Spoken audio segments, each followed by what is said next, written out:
As obras que a Companhia Hidroelétrica do São Francisco vem realizando nas proximidades da Cachoeira Paulo Afonso vem tomando um vulto digno de nota. As casas para operários, os galpões onde funcionam os escritórios e a imensa caixa d'água, como as oficinas de serraria e o almoxarifado, dão bem uma ideia da tarefa gigantesca que ali se leva a termo, concretizando-se uma das maiores realizações do atual governo da República. Detalhe da Vila Residencial Presidente Dutra, prestes a ser concluída e que servirá aos diretores da companhia, engenheiros e funcionários administrativos. A Vila Alves de Souza, destinada a funcionários de categoria a serviço da grande organização. As casas são modelares e estão situadas em lugar pitoresco e privilegiado.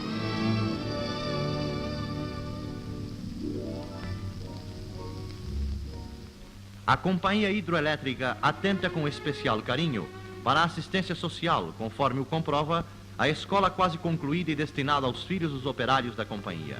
O prédio é sóbrio e dispõe de instalações completas.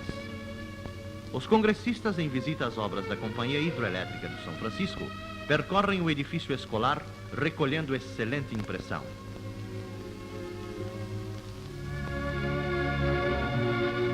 Ao fundo do edifício destinado à escola, ergue-se igualmente bem construído outra edificação destinada aos trabalhos de puericultura. É como se pode compreender facilmente um benefício que diz com eloquência do carinho com que a companhia atenta para os problemas sociais. A visita ao galpão onde funciona provisoriamente a escola, até que o novo edifício seja ultimado, resultou numa agradável surpresa para os congressistas e diretores da companhia, pois que foram recebidos pelos alunos, filhos dos operários, devidamente uniformizados e comprovando assim o zelo que preside a tarefa educacional que ali se realiza.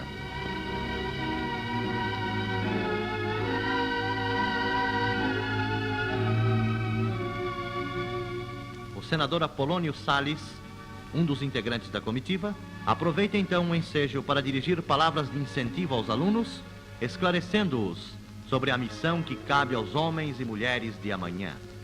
Outra obra que merece um registro todo especial é o completo ambulatório destinado aos operários da companhia, como às suas respectivas famílias. Diariamente, as crianças recebem aí leite gratuito em quantidade suficiente à sua alimentação. Os parlamentares não ocultam a magnífica impressão recolhida durante a visita feita ao modelar ambulatório. A Companhia Hidroelétrica do São Francisco dispõe de uma frota de transporte à altura de suas necessidades. São veículos de todos os tipos e tonelagem, destinados aos mais diferentes mistérios. Grandes caminhões para carregar materiais, carros de irrigação, escavadeiras e compressores, planas e automóvel-ambulância, tudo em conjunto, forma um potencial magnífico que assegura um serviço de transportes exemplar naquele pedaço do Brasil.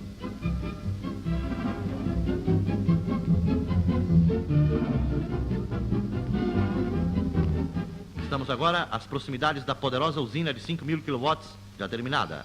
É um dos cometimentos maiores do Ministério da Agricultura e que atesta o labor intenso que lhe marca a ação construtiva.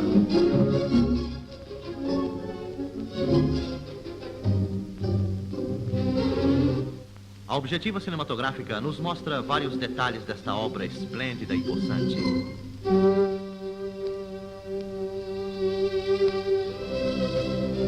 Os parlamentares têm, então, ensejo de percorrer detida e cuidadosamente todas as dependências dessa realização da Companhia Hidroelétrica.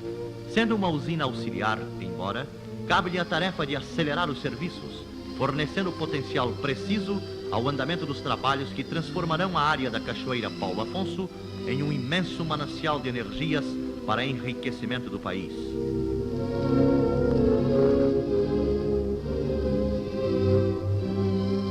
Na parte do território baiano, os trabalhos para a construção da barragem já estão ultimados. Foram eliminadas as capas das rochas decompostas e os fundilhamentos que poderiam provocar infiltrações, pondo assim em risco a estrutura e a solidez da imensa barragem. Agora, com as obras realizadas, ficou assegurada a estabilidade ao conjunto da barragem oeste, com os seus 800 metros de extensão.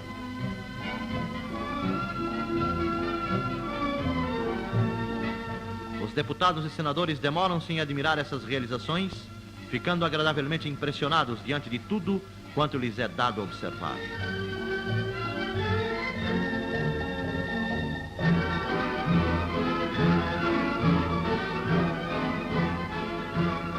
Também na parte do estado de Alagoas, as obras vão num crescendo animador. Aí as construções se sucedem. E a objetiva cinematográfica nos dá uma visão ampla dos galpões destinados aos operários solteiros que trabalham para a companhia.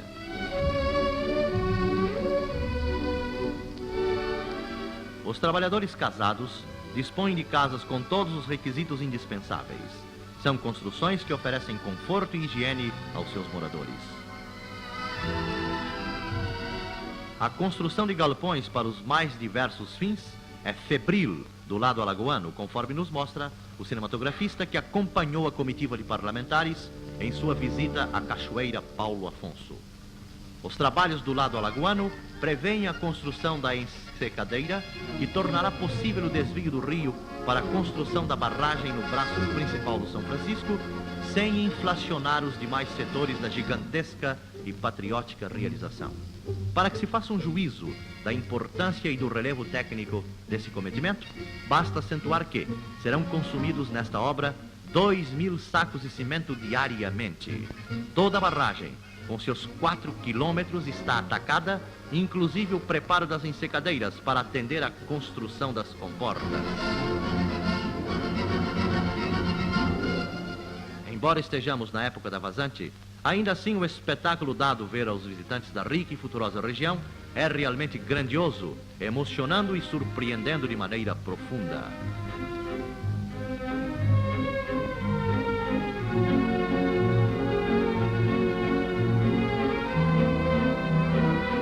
É necessário vislumbrar de perto, demorando a visão sobre a amplitude desta zona de futuro ímpar, como sobre o andamento das obras da Companhia Hidroelétrica do São Francisco, para se ter uma ideia ampla e segura do extraordinário alcance desse cometimento do governo do presidente Eurico Gaspar Dutra.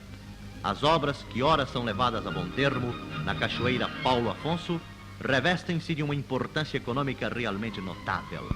É uma realização patriótica, notável sob qualquer prisma, que em muito virá ajudar o engrandecimento do Brasil, assegurando-lhe meios para usufruir das riquezas que dormem na larga zona, onde atualmente engenheiros e operários, formando uma grande família, plantam os alicerces de uma obra que orgulhará o Brasil inteiro, porque é de fato uma obra das mais altas e fecundas dos nossos dias.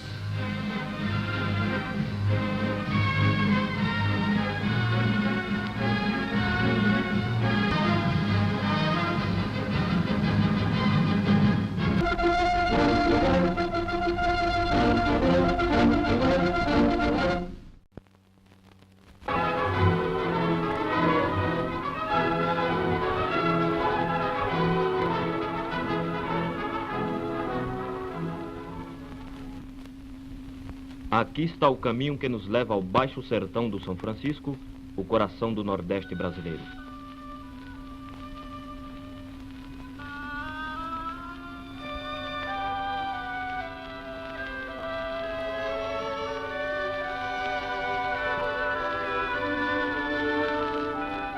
Aparecem as primeiras cercas vivas de Mandacarus, à margem das estradas.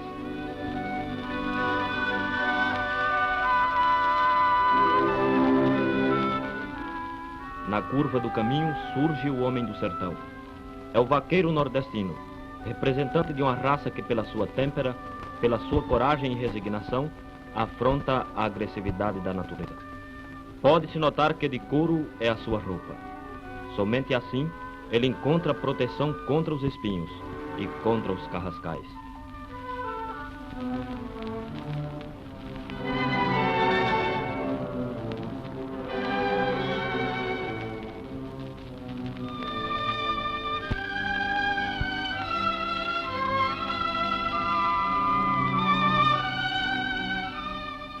Outro tipo sertanejo, o mascate, vendedor de miudezas. A marcha continua para o interior. Árvores desnudas, quase sem vida, pela longa estiada. A vegetação desaparece sob o sol abrasador.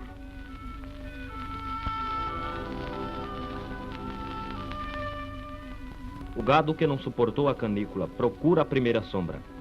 As umburanas não resistem. Somente a macambira, num terrível contraste, permanece verde.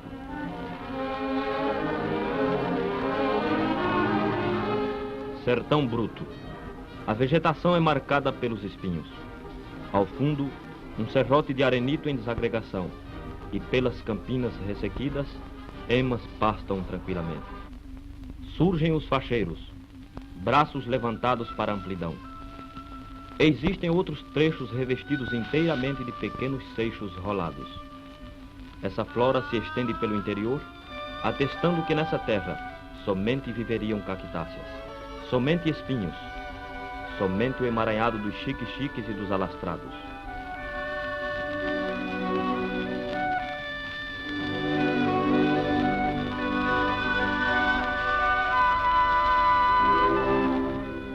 Cemitério de árvores que tombaram pela inclemência do tempo e muitas vezes pelo próprio homem.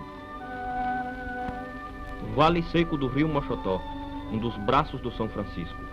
Nas longas estiadas, a família sertaneja vai matar a sua sede num poço d'água salobra, aberto no leito do rio. No leito enxuto do riacho, a carcaça de uma res que tombara de inanição.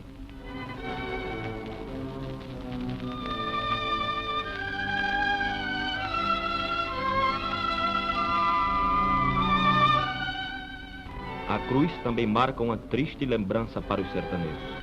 As cabras do Mochotó representam uma raça definida pela segregação natural através do tempo. Aparece uma surpresa, o oásis. A exuberância dessas palmeiras demonstra que ali está a força da terra, a esperança do homem. Sinal de que não está longe o grande rio Mediterrâneo, o São Francisco. No verão, as caraibeiras floram de roxo e amarelo.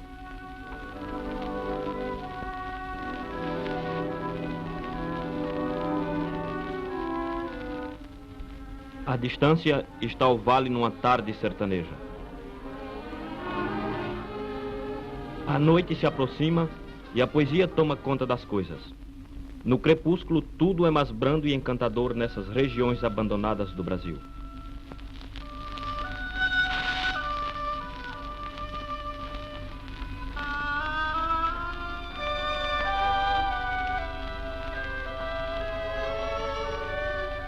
Finalmente, avista-se o rio lá na distância, com suas praias solitárias.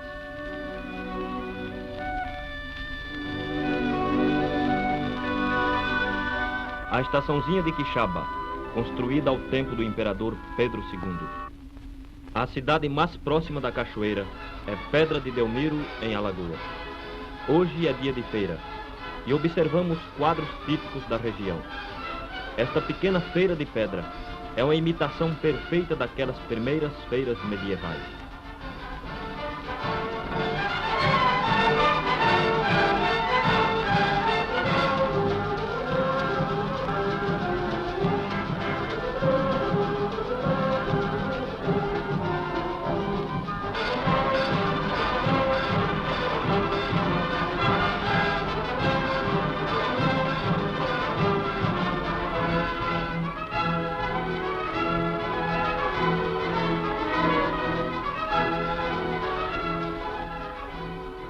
E no instante, estamos à beira do São Francisco, junto à cachoeira de Paulo Afonso. Para se chegar propriamente à grande cachoeira, toma-se o vagonete que corre sobre o despenhadeiro.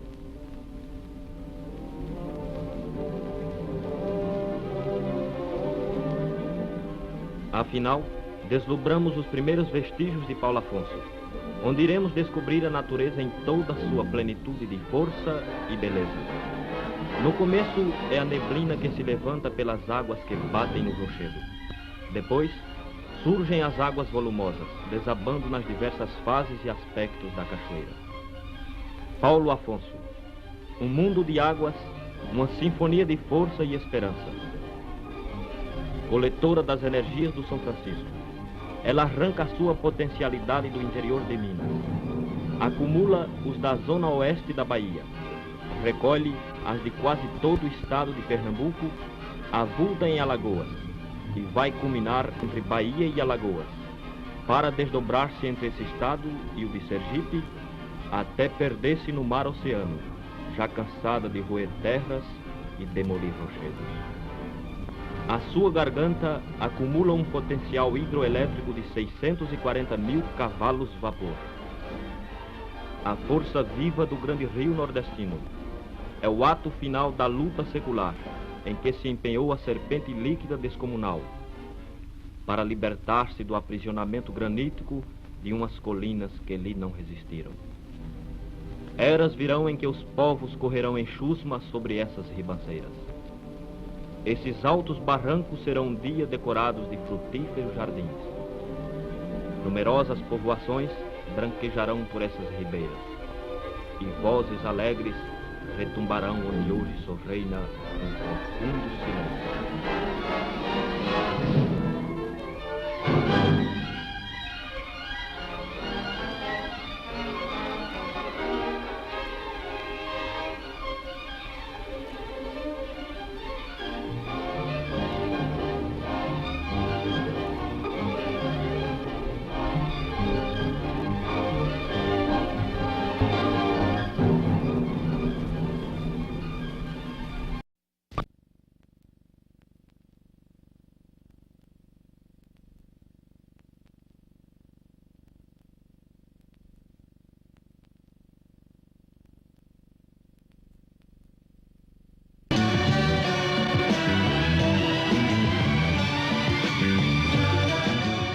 Rosenberg apresenta Coisas do Brasil, águas do presente e do futuro. O Rio São Francisco nasce na Serra da Canastra, em Minas Gerais, atravessa esse estado e o da Bahia, separa a Bahia de Pernambuco e depois de correr entre Alagoas e Sergipe, deságua no Atlântico, alimentando em seu curso o complexo hidrelétrico de Paulo Afonso, hoje acrescido de novas usinas em projeto ou construção.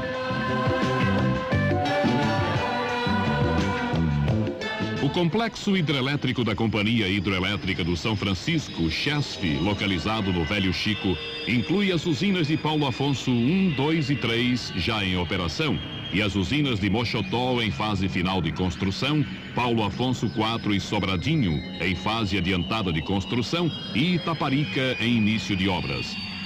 Paulo Afonso 1, 2 e 3 somam juntas uma capacidade de geração de 1,5 milhão de quilowatts. Mas com o Nordeste crescendo as taxas dos últimos anos, é necessário assegurar o contínuo crescimento do seu sistema gerador hidrelétrico, o que será obtido com a conclusão das obras em construção e projetadas. E se houver quem ainda não acreditou no Nordeste, basta lembrar que em 1954, quando a primeira usina do conjunto entrou em operação, com uma disponibilidade de 180 mil quilowatts, havia quem achasse que essa potência era suficiente para alimentar a região até o final do século. Hoje, a energia gerada em Paulo Afonso movimenta a indústria, ilumina cidades, eleva o padrão de vida do povo nordestino. E o trabalho de dirigentes, engenheiros, técnicos e operários não cessa para garantir a continuidade dos planos elaborados com o objetivo de se manter constante o ritmo do desenvolvimento do Nordeste. Para assegurar o fornecimento da água necessária e a movimentação das turbinas que acionam os geradores de energia elétrica, é necessário garantir um mínimo de vazão das águas do rio, regularizando o Velho Chico. A construção do reservatório de Sobradinho, o maior lago artificial da América do Sul, que só perde em superfície para o Titicaca, situado nos Andes, entre o Peru e a Bolívia, representa a garantia de que as usinas do complexo hidrelétrico da CHESF, no São Francisco, continuarão dando ao Nordeste a energia de que precisa.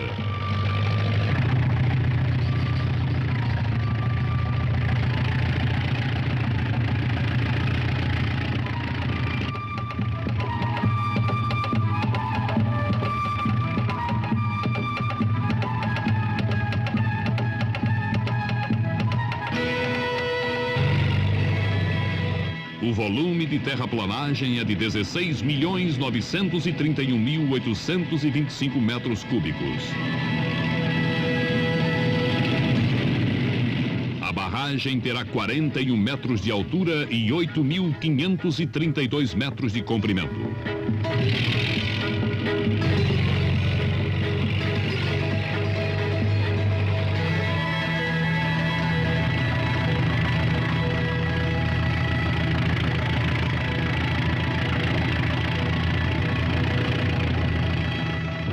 A usina hidrelétrica de Sobradinho somará 1.050.000 quilowatts à potência atual do complexo da Chesf no São Francisco.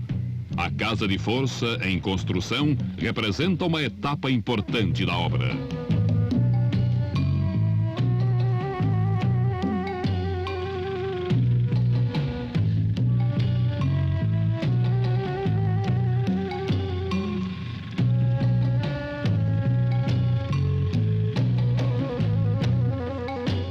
A utilização de mão de obra local significa um impacto positivo na existência das populações ribeirinhas, que podem assim adquirir uma nova perspectiva do mercado de trabalho.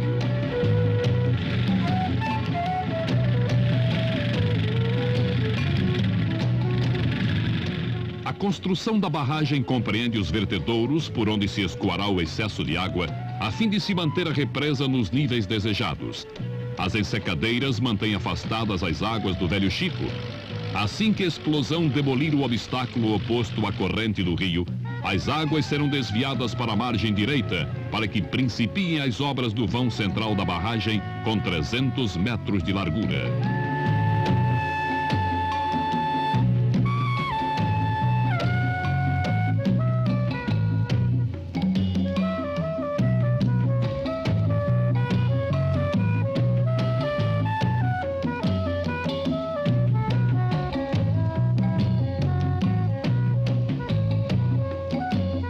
O represamento inicial criará logo uma disponibilidade adicional de 4 bilhões de metros cúbicos de água para assegurar a operação do sistema hidrelétrico da Chesf.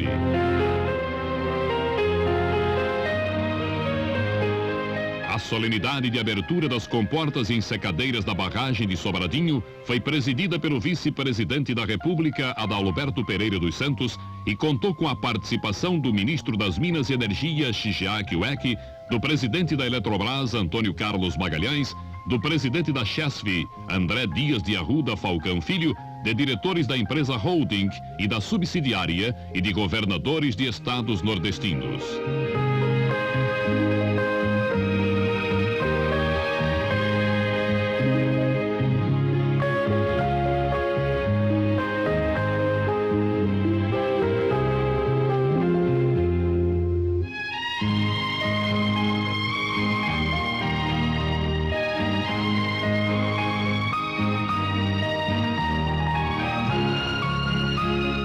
Antônio Carlos Magalhães declarou que os 60 mil barraqueiros do São Francisco que estão abandonando seus lares, haveres e memórias podem estar certos de que novas oportunidades se abrem para si e seus próprios filhos. O diretor Eunápio Peltier de Queiroz explanou os detalhes técnicos da obra, enfatizando o caráter de Sobradinho como regularizador do São Francisco. O momento histórico para o desvio do rio congregou autoridades, técnicos e operários na expectativa do acontecimento.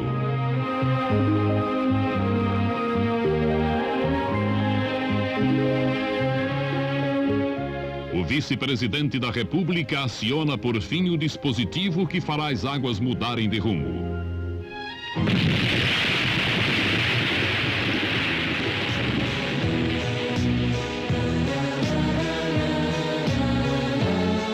A 58 quilômetros de Petrolina, em Pernambuco, e Juazeiro, na Bahia, a 850 quilômetros do Recife e 550 quilômetros de Salvador, o projeto de Sobradinho permitirá a regularização plurianual do Rio São Francisco a 750 quilômetros de sua foz, garantindo uma vazão mínima de 2.060 metros cúbicos por segundo, 3 vezes maior do que a mínima natural já registrada.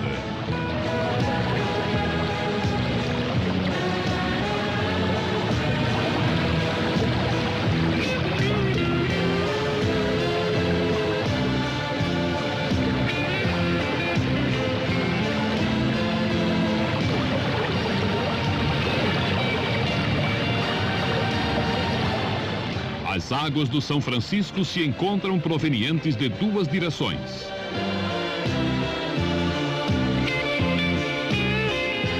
O espetáculo provocado pela força do trabalho nordestino assinala também o fim da cerimônia.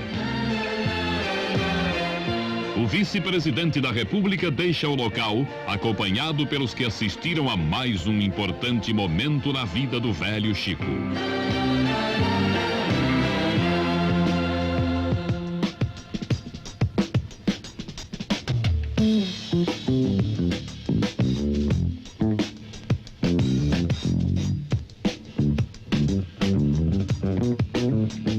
As águas desviadas correm numa antevisão do que representará o complexo hidrelétrico de Sobradinho para a economia do Nordeste e a valorização do homem brasileiro, numa região que enfrenta suas dificuldades com realismo para construir o futuro que merece.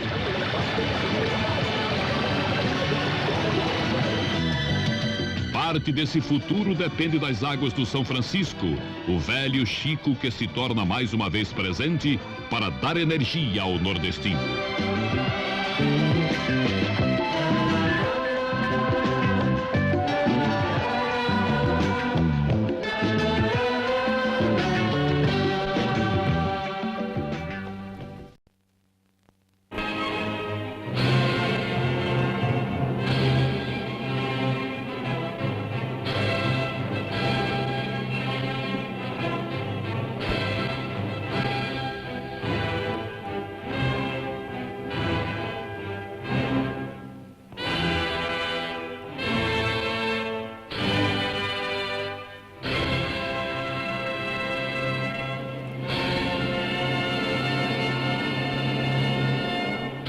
Sobrevoando Paulo Afonso em visita de inspeção às obras da Companhia Hidroelétrica de São Francisco, o general Eurico Gaspar Dutra viaja em companhia de auxiliares imediatos, voando no avião especial da Presidência da República.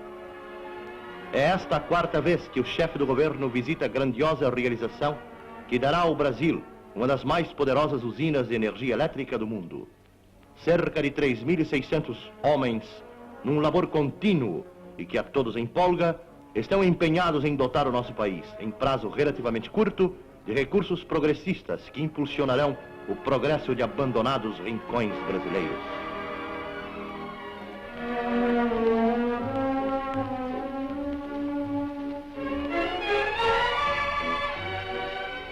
Após sobrevoar o acampamento, o avião presidencial pousa no campo de Paulo Afonso. Sua comitiva são recebidos pelo governador do estado da Bahia, Sr. Otávio Mangabeira, acompanhado pelos diretores e engenheiros-chefes da Companhia Hidroelétrica e autoridades estaduais. Cumprimentos de boas-vindas são então trocados. O general Dutra, tomando lugar no carro posto à sua disposição, inicia a visita às obras da hidroelétrica. Passando entre alas e colegiais, o presidente da República é festivamente acolhido, bem como os integrantes de sua comitiva. O acampamento é uma pequena cidade que está surgindo no Nordeste com toda a complexidade dos centros civilizados.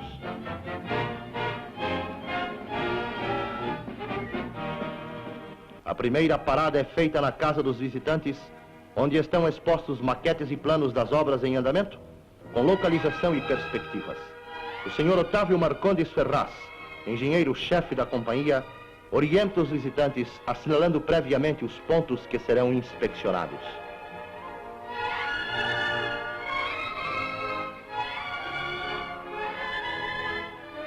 No local denominado Capuchu, o presidente da República se detém a fim de observar a atual situação da concretagem da barragem oeste, cujo início Sua Excelência teve ocasião de assistir há um ano atrás. Esta barragem terá 4 quilômetros de extensão, faltando pouco para sua conclusão. Está se repetindo aqui no Nordeste do Brasil o que os americanos do Norte fizeram no Vale do Tennessee. As nossas dificuldades são consideravelmente maiores pela própria localização da obra, uma vez que a maquinária é obrigada a vir por via terrestre. A usina de Paulo Afonso, quando em pleno rendimento, virá beneficiar uma população imensa, uma vez que fornecerá energia elétrica a 8 estados da Federação. A área que mais diretamente terá lucro com a usina compreende aproximadamente cerca de 800.000 quilômetros quadrados. Por isso tudo, justifica-se o carinho com que o governo do general Dutra está cercando os trabalhos da hidroelétrica, merecendo destaque, certamente, a atuação do Serviço Nacional de Malária, que, utilizando métodos modernos de sanitarismo, conseguiu em pouco tempo sanear toda a região. A população escolar, com 600 crianças mais ou menos, é uma prova de sensível melhoria do nível sanitário da região, podendo-se observar no aspecto físico e no aumento da produção dos trabalhadores aqui empregados, o benefício que a civilização, com todos os modernos recursos, pode proporcionar a uma coletividade, anteriormente em completo abandono. Deixando Capuchu, através de uma ponte especialmente feita para facilitar as ligações, a comitiva presidencial dirige-se para o local das obras de Itaquari, do outro lado da barragem.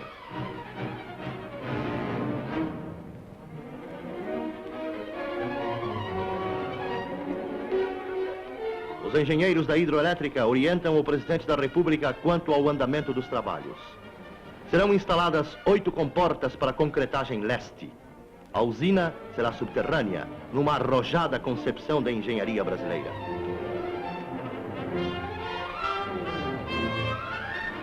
Os visitantes se detêm, observando a maquinária de britagem e distribuição das pedras. Enormes blocos são fragmentados e cuidadosamente separados, ainda por meios mecânicos em diversos tamanhos. Todos os detalhes desse trabalho podem ser observados. E assim prosseguem as obras no Vale do São Francisco, num ritmo seguro, impulsionadas por homens que estão imbuídos de um sentimento de profundo patriotismo, certos do imenso valor de seu trabalho para o engrandecimento do país.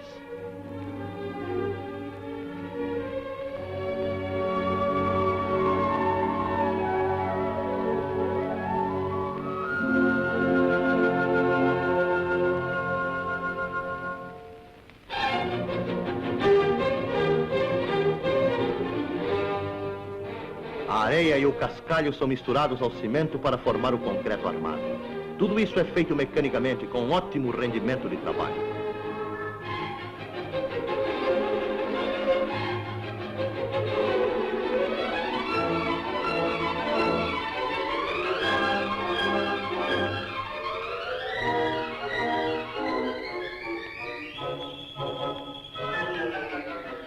Os visitantes observam agora os trabalhos de perfuração dos poços que levarão às galerias subterrâneas, onde se localizará a usina elétrica. O solo é constituído de rocha, tornando assim mais árdua a tarefa. Vemos o poço que servirá de chaminé de equilíbrio, cuja profundidade está em 83 metros atualmente.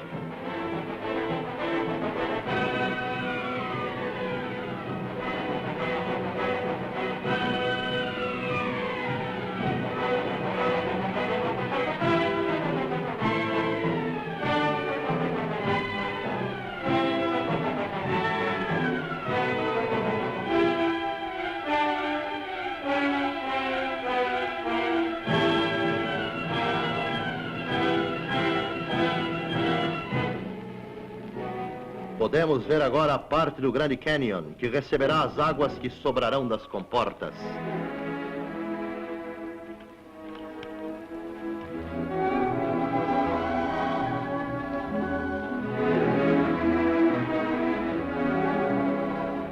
Vemos o chamado Poço Verde, trabalho de concretagem da barragem oeste.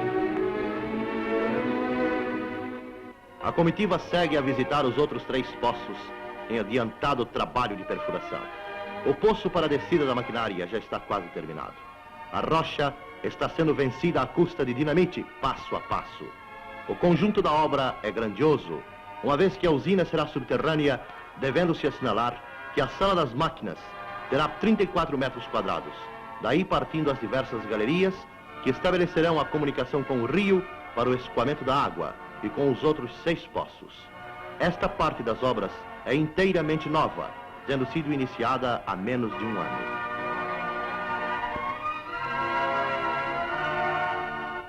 Pequena multidão está trabalhando no Vale do São Francisco. A intensidade do trabalho é notável. E todos esses guindastes, tratores e máquinas, as mais diversas, são provas incontestes do ânimo de que todos estão possuídos.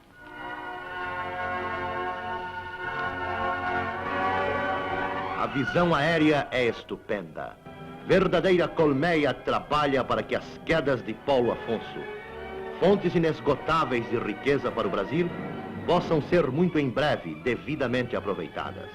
Assim, ao lado da beleza panorâmica, as quedas de Paulo Afonso surgirão para os brasileiros como um dos marcos mais sólidos no mais brasileiro dos rios, da marcha acelerada para o progresso num verdadeiro ressurgimento industrial, social e econômico de áreas consideráveis, onde as condições de vida eram as mais precárias.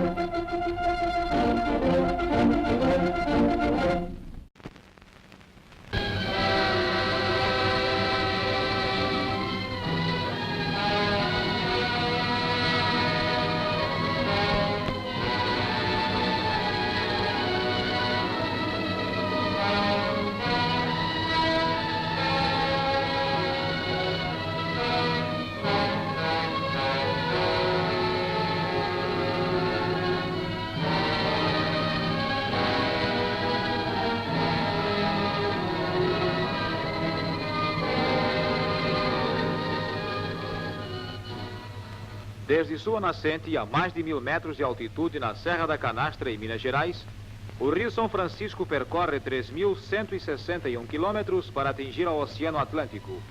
Na confluência dos limites da Bahia com os estados de Sergipe e Alagoas, ele se divide em rápidas corredeiras que denunciam a aproximação dos saltos assombrosos da Cachoeira de Paulo Afonso.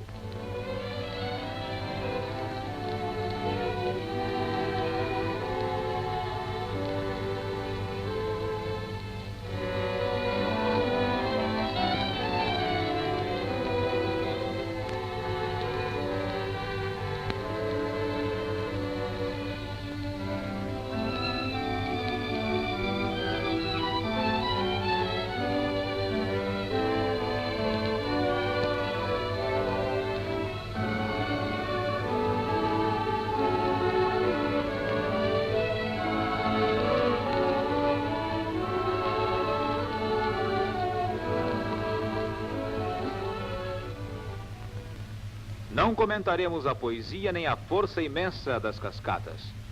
Sinta-as o espectador em toda a plenitude e possa compreender como há 4 séculos um povo generoso e perdulário assiste quase indiferente o esbanjamento da riqueza fabulosa que se escoa inútil pelas barrancas do grande rio.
Durante o Segundo Império, muitas concessões foram requeridas por pretendentes diversos que se dispunham a explorar a força hidráulica da Cachoeira de Paulo Afonso. Nenhum, porém, deu início a atividades construtivas e as concessões caducaram inutilmente.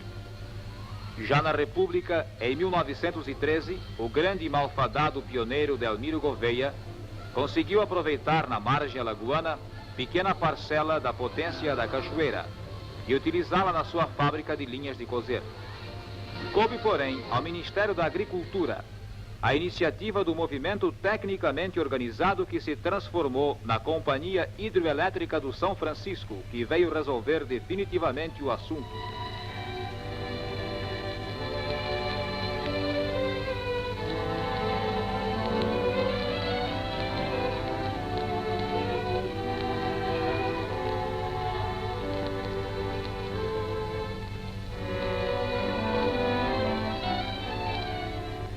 E assim nasceu a cidade de Paulo Afonso.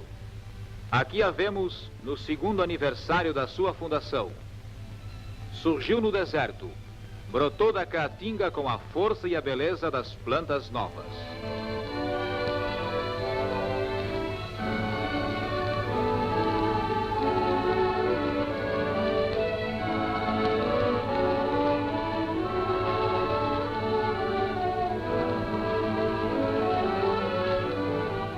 O visitante que chega a Paulo Afonso percebe de pronto o padrão de vida e o elevado moral de que está a população possuída. É que a ela não faltam aí, em pleno sertão, os fatores materiais e espirituais que elevam e estabilizam a consciência dos homens de trabalho. A cidade possui mercado, igreja, clubes e até um banco. A meio caminho, na estrada entre Salvador e Recife, está ligado ao mundo pelo telégrafo e pela radiotelefonia. Uma linha comercial de aviação mantém um serviço regular com aviões Douglas que escalam diariamente no aeroporto local. Há um hospital com todos os serviços médicos e dentários e até ambulância. Está servida por distribuição de água tratada e clorada. E uma rede de telefones automáticos pode ser ligada pelo rádio aos escritórios das cidades de Recife, Salvador e Rio de Janeiro. Um restaurante popular fornece bandejas aos operários e funcionários por preço ínfimo e proporcional aos seus vencimentos, e há um curioso sistema de transporte urbano. Não se assustem, o serviço de ônibus é gratuito em Paulo Afonso.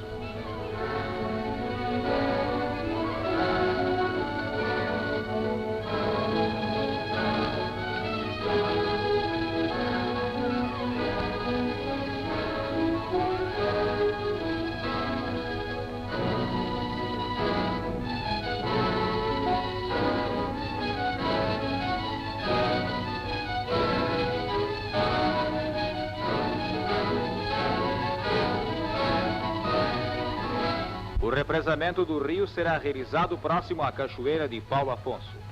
A barragem leste desenvolve-se numa extensão de 3.104 metros, dos quais 2.500 são em vertedouro. A barragem oeste, na margem baiana, tem um desenvolvimento de 1.309 metros, toda ela insubmersível. O sistema de barragens, levantando o plano d'água a montante de Paulo Afonso, formará uma bacia de decantação de 11 quilômetros quadrados de superfície, onde se depositará a descarga sólida do rio, que nas cheias normais atinge a 6.000 toneladas por hora, e orientará a massa líquida para a tomada d'água.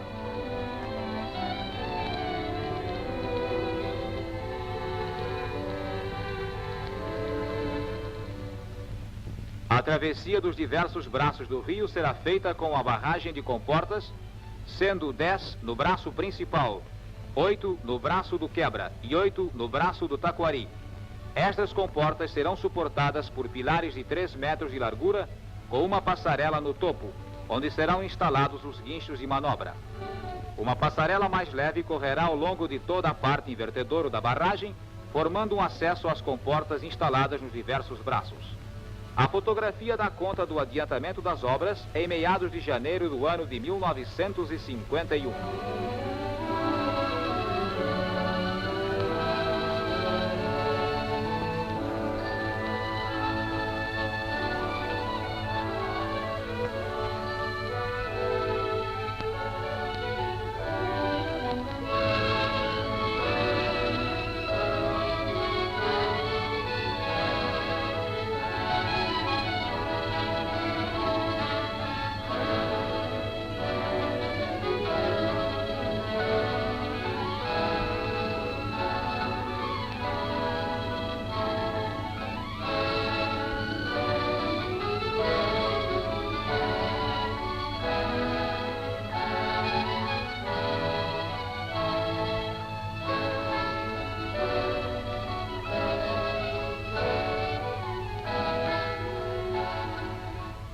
A extensão das barragens exigiu a montagem de uma moderna central de concreto para atender ao enorme vulto das obras.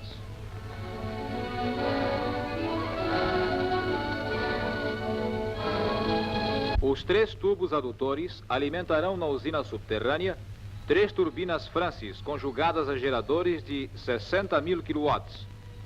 Os tubos de sucção convergem para a chaminé de equilíbrio exagerada no desenho, de onde parte o tubo de descarga de 110 metros de extensão, despejando na parte baixa do cânion.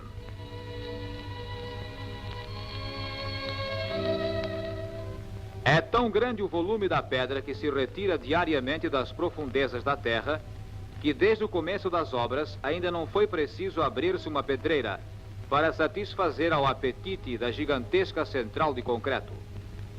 Façamos todos juntos uma descida agitada às obras que se realizam a 83 metros de profundidade, perfurados em pleno granito, e vejamos a sala de máquinas subterrânea que terá 58 metros de comprimento por 15 metros e meio de largura.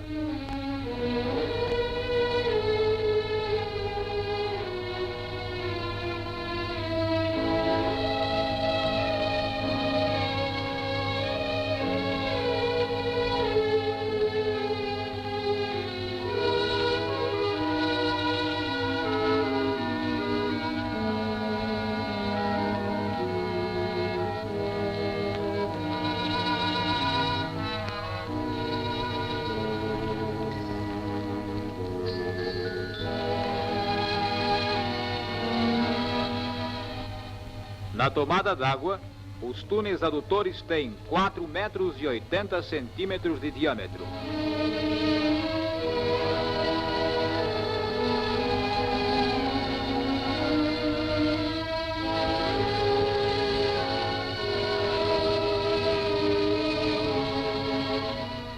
Da usina de Paulo Afonso partirão 2 linhas tronco.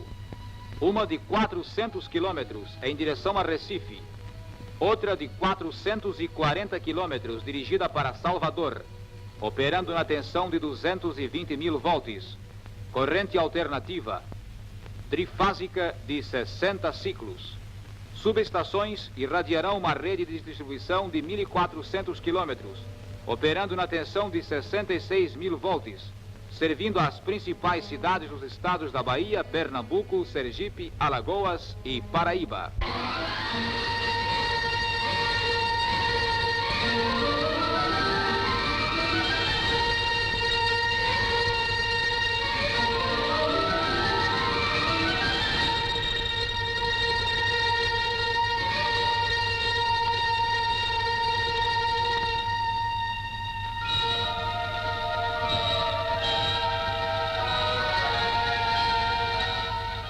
A paisagem grandiosa do cânion milenar, onde o rio se escoa na corrida final para o oceano, permite a variação surpreendente da altitude do planalto de onde observamos. E lá embaixo, entre as escarpas dos desfiladeiros, a água parece agora cantar, na alegria vibrante das corredeiras, o hino de glória ao patriotismo dos homens que estão recuperando o Nordeste.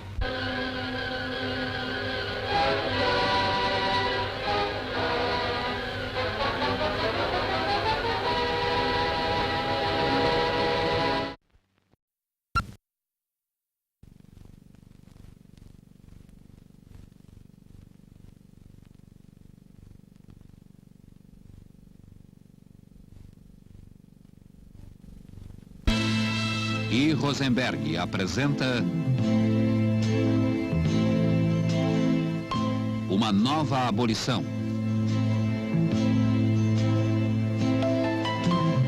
Da série Coisas do Brasil. Equipe técnica: imagens Miroslav e Hélio.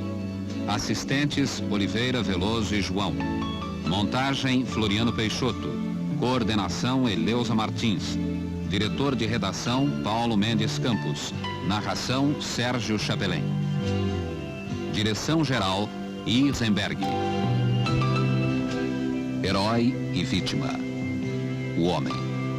Os barranqueiros do Baixo São Francisco.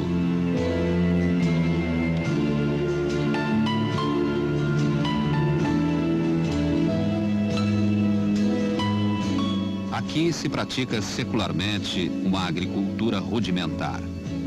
Uma cultura de vazante, ou seja, o aproveitamento das inundações periódicas das terras mais baixas, como faziam os antigos egípcios.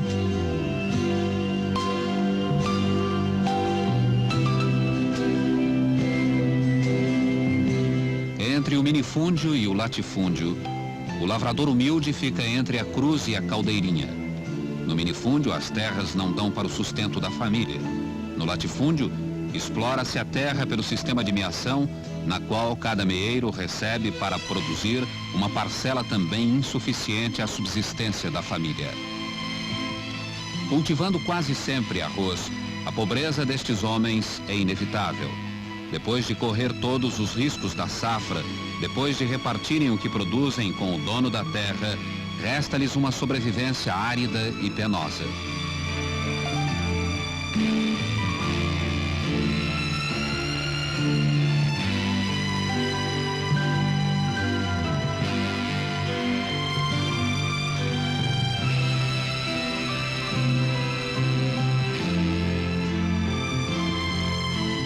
Na agricultura de vazante, dependente das chuvas e do rio, a produção limita-se a uma única safra.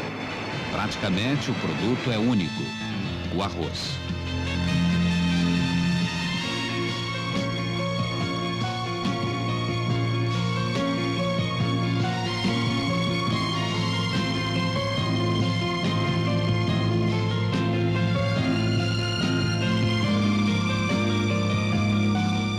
Na entre-safra, nada se produz.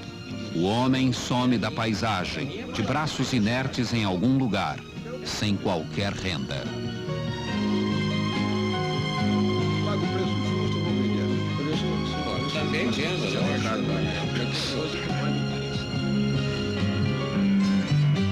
Agrupando os produtores em torno de cooperativas sólidas, assegurando-lhes terras e meios para obterem rendimentos capazes de abrir-lhes uma perspectiva humana, a Companhia de Desenvolvimento do Vale do São Francisco, Codevasf, executa um plano integrado cujos objetivos são dois: implantação de cultura irrigada e reforço da infraestrutura econômica e social da região.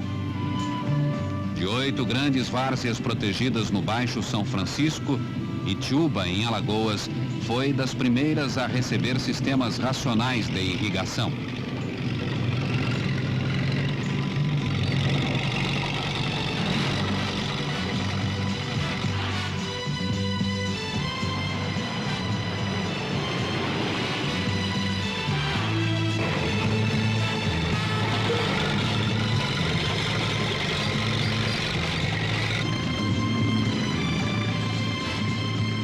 Drenado e saneado o rio, aqui se assentam obras para uma área de mais de 1.000 hectares a ser irrigada.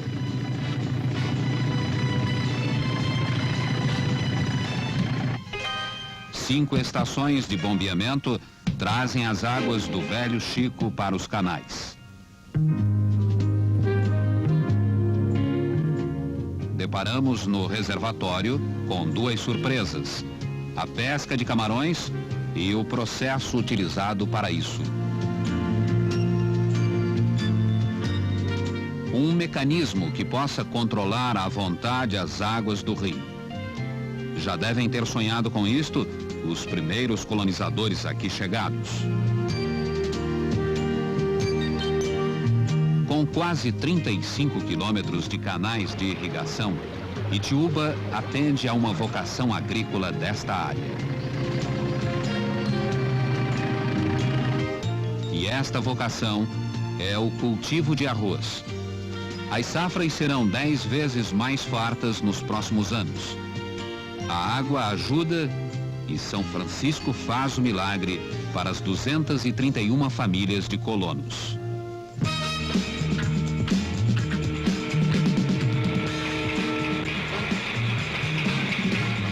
Foi em Propriá, no estado de Sergipe, que começou a transformação das populações que vivem da cultura do arroz, quando se distribuíram aos primeiros 200 parceleiros os terrenos que os fizeram agricultores com o direito de plantar e vender livremente. Antes, não passavam de pobres meeiros. O Baixo São Francisco continua o mesmo no que tem de mais tipicamente bonito. Mas, integrando-se ao Plano Nacional de Irrigação, muda-se a sua fisionomia física, econômica e social.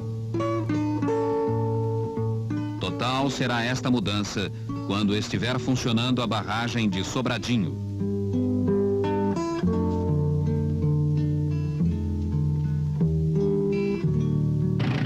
A dragagem faz a toalete do rio. Limpeza antes de tudo.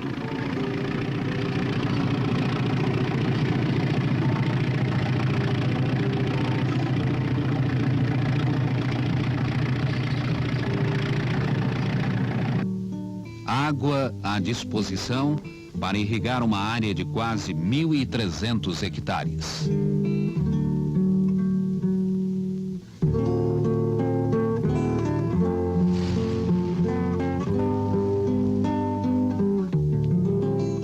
Duas estações de bombeamento e 6 bombas comandam as águas do rio, cuja vazão mínima ficará permanentemente aumentada ao funcionar Sobradinho. 41 quilômetros de canais de irrigação, 55 quilômetros de estradas, 121 mil metros quadrados de diques. Eis o novo município de Propriá, apto a multiplicar a produção de um alimento básico, arroz.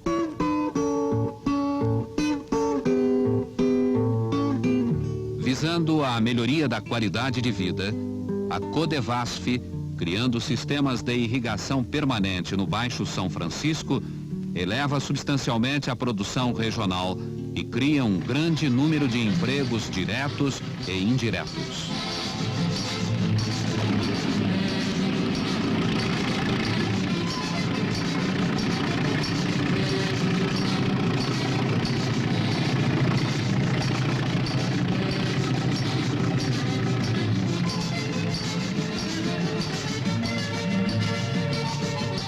O milho, irrigado, agradece bem.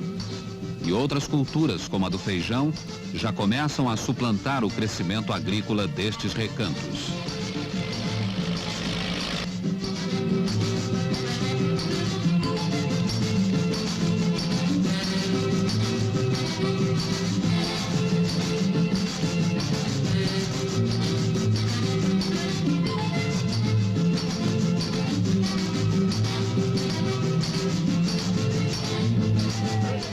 A feira já vive com mais intensidade, mais cores, mais fartura. E o que era típico nos anos de boa chuva, esta vivacidade da feira nordestina, agora pode repetir-se sempre, quer chova ou faça sol.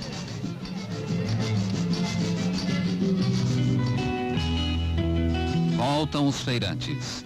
Levam a certeza de que o chão continuará fértil. A plantação dará bons frutos.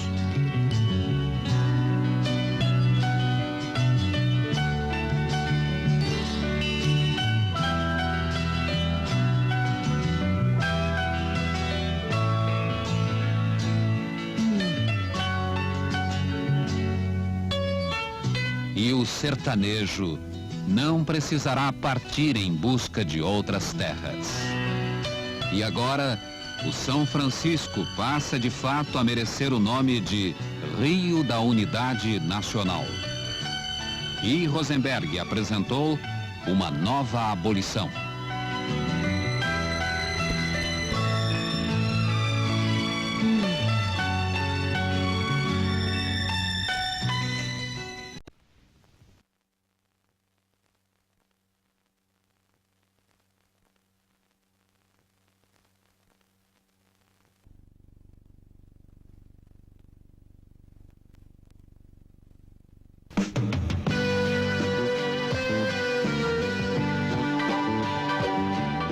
Rosenberg apresenta Coisas do Brasil, o lago imenso do progresso.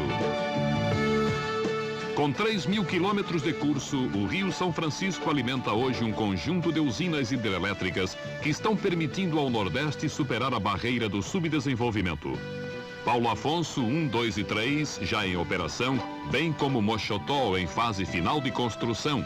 Paulo Afonso 4 e Sobradinho em fase adiantada de construção e Itaparica em início de obras garantirão toda a energia necessária ao desenvolvimento da região. A Eletrobras, por intermédio do seu presidente Antônio Carlos Magalhães, tem assegurado à Chesf, Companhia Hidroelétrica do São Francisco, os recursos indispensáveis à execução do plano energético que está elevando o nível de vida do Nordeste.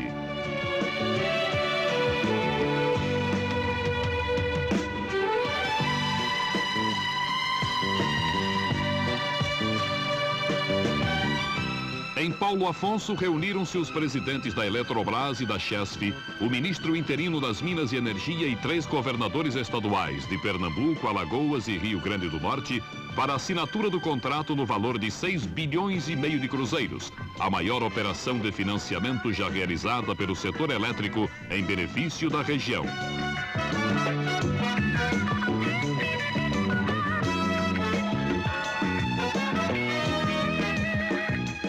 Os financiamentos da Eletrobras à Chesf destinam-se às obras de geração e transmissão de energia elétrica das usinas de Sobradinho, Paulo Afonso 4 e Mochotó, já em estágio adiantado de construção.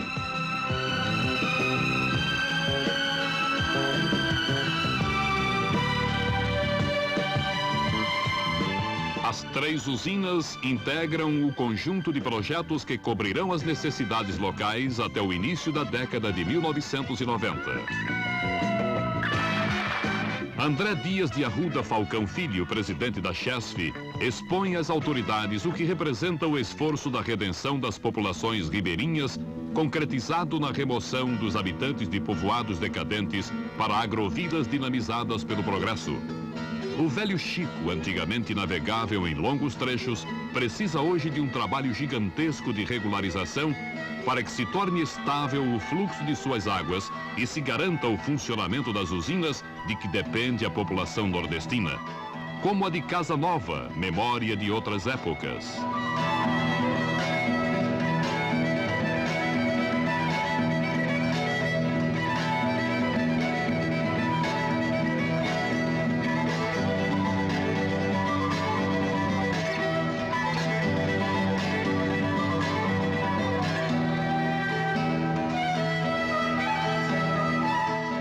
Sento Sé, mergulhada no passado. Ou ainda Tombador, testemunho de velhos tempos, onde o velho cederá lugar ao novo para que se eleve a qualidade de vida de seu povo.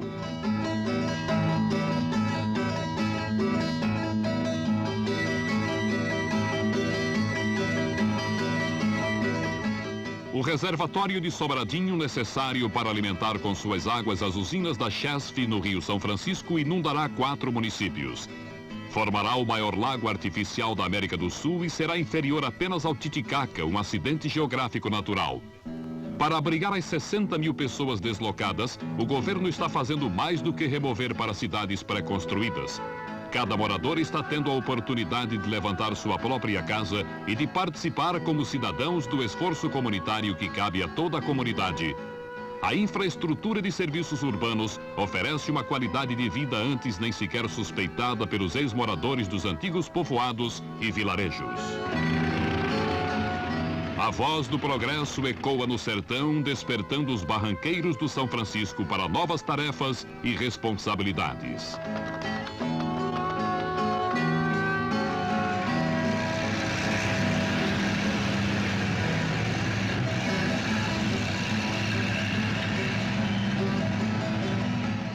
O sertanejo se integra nos novos tempos. As novas agrovilas abrigam agora os que fizeram a história das velhas comunidades.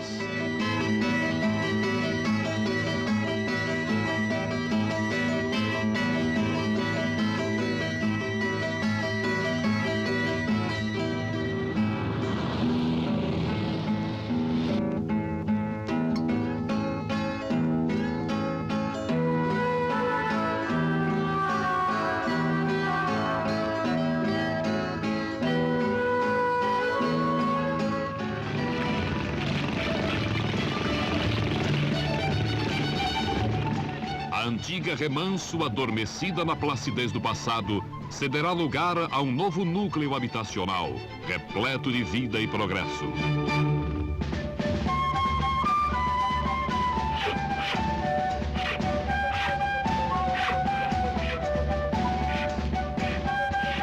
A rotina se recolhe para dar passagem ao dinamismo dos novos tempos.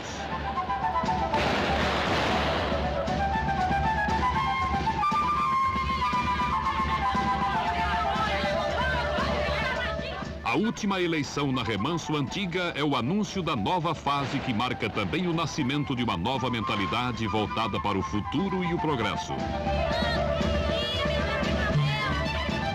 Remanso Novo é o depoimento sincero que o sertanejo pode prestar do seu ingresso numa nova era de integração econômica e social com o Brasil desenvolvido a que todos aspiram.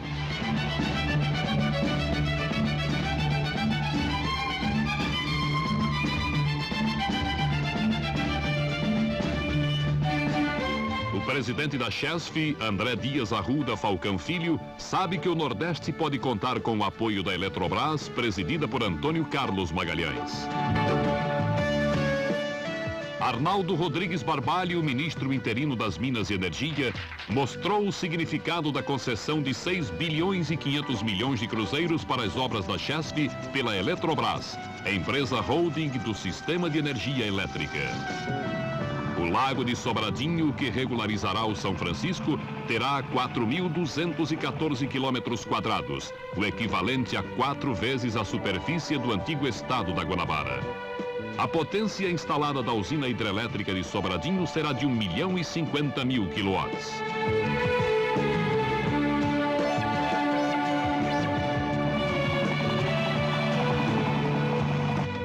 O volume d'água represado na cota máxima atingirá 34 bilhões e 100 milhões de metros cúbicos. O projeto de Sobradinho representa uma contribuição de alta importância para o desenvolvimento do Nordeste.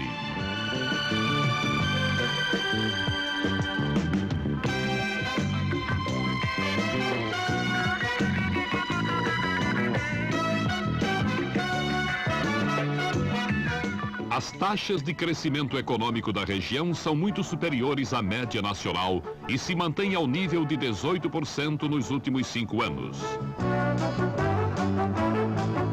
1.302.026 metros cúbicos de concreto estão sendo empregados na obra. O comprimento total da barragem e dos diques será de 8.532 metros. A casa de força do tipo abrigado externa ao pé da barragem medirá 198 metros de extensão por 26,35 metros de largura. Para a construção de Sobradinho, a Eletrobras destinou à Chesf 3 bilhões 593 milhões 909 mil cruzeiros numa primeira etapa. Posteriormente, foi concedido financiamento no valor de 1 bilhão e 655 milhões de cruzeiros. As vilas de São Joaquim, Santana e São Francisco, com suas residências modernas, ruas asfaltadas e jardins, recordam o nascimento do homem novo que está acionando, como as águas do Velho Chico, as turbinas do progresso nordestino. Uma nova geração nasce para a vida, integrada nos padrões contemporâneos.